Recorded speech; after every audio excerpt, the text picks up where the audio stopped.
l'époque? Eh bien, Marion, aussi incroyable que cela puisse paraître, il y a eu souvent des fous du tsar en Russie.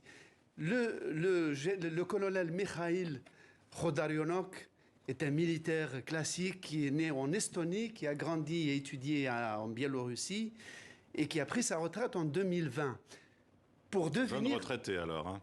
Pour devenir journaliste, qui hante tous les studios de toutes les télévisions russes, et il s'est taillé une figure de militaire anticonformiste très très critique. Il a même été jusqu'à critiquer le maréchal Ivan Konev, qui était une des gloires de l'armée soviétique. C'est pour dire qu'il n'est pas sorti subitement d'un chapeau pour venir avec fracas faire ses déclarations. Vous remarquerez d'ailleurs, Marion, qu'il critique les militaires russes sans dire que l'invasion est injuste et qu'il rend hommage au courage des soldats ukrainiens sans dire que leur combat est juste.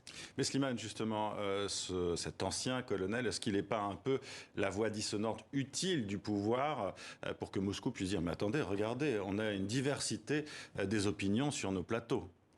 Oui, et plus que ça, les soviétiques ont inventé un profil d'intellectuels ou de journalistes qu'on appelait les agents d'influence. Et moi, il me fait penser à un précédent à l'époque soviétique, un journaliste qui s'appelait Victor Lui, qui était descendant d'un Français qui avait immigré à la fin du 19e siècle en Russie, et qui, pendant la guerre froide, menait grand train une vie grand train à Moscou, avait des voitures de luxe occidentales, pouvait voyager en Occident, écrire dans des journaux occidentaux. Il était même correspondant de France Soir pour Paris.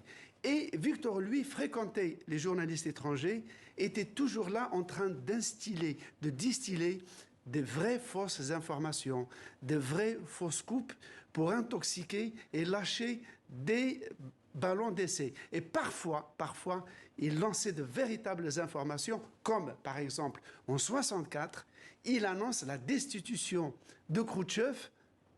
Personne ne l'avait cru, qui était secrétaire général, quand même le chef suprême de l'Union soviétique. Il avait annoncé sa destitution. Tout le monde avait dit, mais non, il en rajoute. Et finalement, ça s'était produit. Donc on ne peut pas exclure que derrière cette sortie médiatisée dans une émission animée par un intime de Vladimir Poutine, on ne peut pas exclure que ça annonce, et ce n'est qu'une hypothèse, attention, parce que les Russes restent de très grands manipulateurs, peut-être annoncent quelques changements. Merci Slimane Zeguidour pour cette analyse.